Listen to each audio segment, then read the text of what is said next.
and welcome back to our series on cybersecurity updates. My name is Shreeya Jugnandan, an Associate Director within PwC. Today, I have the pleasure of welcoming Yusuf Ryklief, who is an expert in all things cyber and, in particular, cybersecurity. Welcome to Boardroom Forum Live, Yusuf. Really happy to be talking to you today. Thank you, Shreeya, and happy to sharing some insights around cloud security with you today. Great. I'm really excited to get into it. So, Yusuf, maybe to introduce the topic to us, could you tell us a bit about how relevant cloud computing is to digital transformation? Indeed. Yeah, Shreeya, I think we can both agree that the world as we once knew it is changing, and it's changing at breakneck speed. And at the core of this change is digital transformation. In the last 2 decades or so, I would say we've seen a rapid increase in what is termed internet unicorns. These are billion-dollar tech companies who are constantly introducing new technologies that are ultimately shaping our social interactions and also transforming the way we do business. It's influencing business to business demands as well as business to consumer demands. And at the forefront of all this transformation is cloud computing. And cloud computing is used by firms worldwide to innovate at scale and also to gain a competitive advantage in respect to the products that they take to market. Thank you, Yusuf, for that global perspective. The global economy is truly shaping how we do business. It's shaping organizations internally in terms of their digital architecture, as well as externally in terms of product delivery. But let's explore this topic a bit further through a local lens, through an African lens. So, Yusuf, where would you say Africa, or maybe more specifically South Africa, is in terms of cloud adoption? Okay, indeed, we are seeing an increase in the exploration of cloud computing within the African context, and more so smaller to medium-sized organizations are dabbling in cloud with a more cautious approach, obviously, moving select components of their business over into the cloud space, whereas larger corporates with more mature cloud operations are moving more significant parts of their business into the cloud. And just recently, we saw the South African government publishing their national policy on data and cloud. And it is evident from the policy that they are communicating their intent to move towards a cloud first strategy. And a cloud first strategy is an approach or strategy to prioritize the use of cloud technologies over traditional legacy IT systems. So, with cloud computing at the forefront, with innovation at the forefront, traditional security methods may not be applicable, it may not be effective, and it requires a step change in the way we perceive security and the way we execute on our security strategies, specifically in the cloud. Thank you. So I found that point particularly insightful when you spoke about innovation. And innovation is something we sometimes think we very much associate with product design and delivery to clients, but it's not necessarily intuitively linked to security, which I think is a very, very interesting concept that you've just raised. So let's expand on that a bit further. So, in your view, what are some of the risks organizations need to bear in mind when it comes to this digital innovation and this shift into the cloud? Mhm.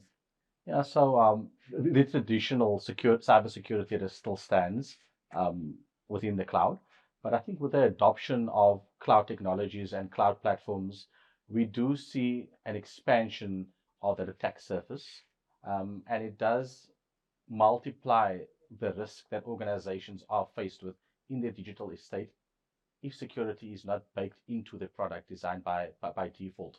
And some of the key risks that we are seeing is, for example, that there are misconfigurations within the cloud that are not adequately addressed.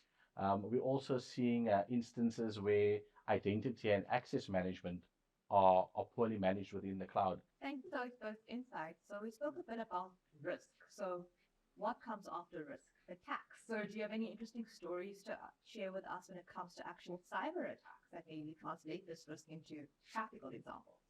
Yeah, I think without mentioning any specifics around organizations, we are seeing two major attacks playing out quite prevalently, and this is a global phenomenon. The one is the using of the cloud environment as a staging environment for ransomware attacks.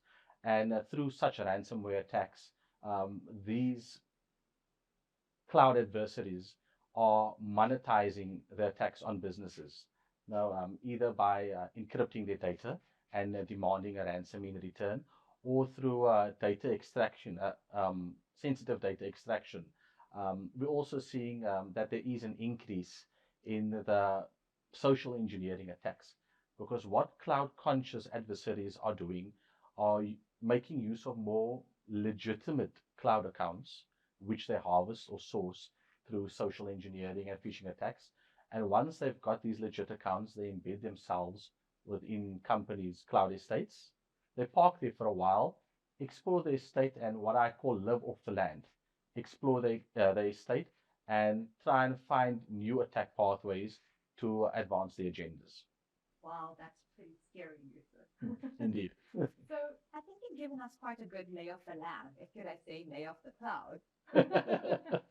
So in your view, Yusuf, what should organizations bear in mind as they move forward into transitioning over to the cloud? What should we be thinking about going forward? I think the sweet spot for organizations, currently in the cloud and those wanting to migrate the operations into the cloud, is finding a balance between the freedom to innovate in the cloud, but also the security of the cloud and in the cloud itself. One of the key items that keep coming up with our clients is that the attackers out there are highly skilled. They are well versed in cloud architectures, but we do not have the proportional skills, they say, in-house to defend against such attacks. So definitely building skilled cloud security teams would go a long way in ensuring that organizations' cloud environments are reasonably secured. There are security benchmarks for cloud that I think is a perfect start. Now, benchmarks such as the Center of Internet Security's Cloud Security.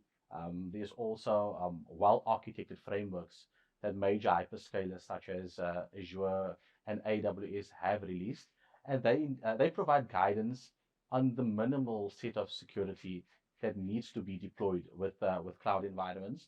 And by no means is it a silver bullet, but I think a layered defense approach is required, where organizations are applying themselves and their minds in terms of applying minimum security standards, but also training staff. And by training staff, I'm not only referring to technical staff, but across all lines of defense. End users, your executive staff, your technical users, and embedding a culture of security in the ways of working with the organization. And through this layered defense, I'm certain that we would see the fruits that we would like to see from a more secure cloud estate. Thanks. You said a very interesting word just now, hyperscalers. So we see a number of those hyperscalers in the market when it comes to cloud use, but what are your thoughts on who the key role players are when it comes to cloud services? Yeah, I think that is dependent on the way we view it. We could look at cloud adoption in terms of three potential models that are commonly mentioned: software as a service, platform as a service, as well as infrastructure as a service. When it comes to software as a service, there are numerous providers, each providing their unique product. When it comes to infrastructure and platform as a service, I think AWS globally still has the fair share of the market. But we do see within the African context, or more so in South Africa, that Azure is the preferred provider. And in my estimation, that is the case because a lot of the organizations within the South African market are already Microsoft houses, and it's a natural extension for them to move their on-premise software to the cloud using a similar provider, which is Microsoft in this instance. Yusuf, I found our conversation very enlightening thus far.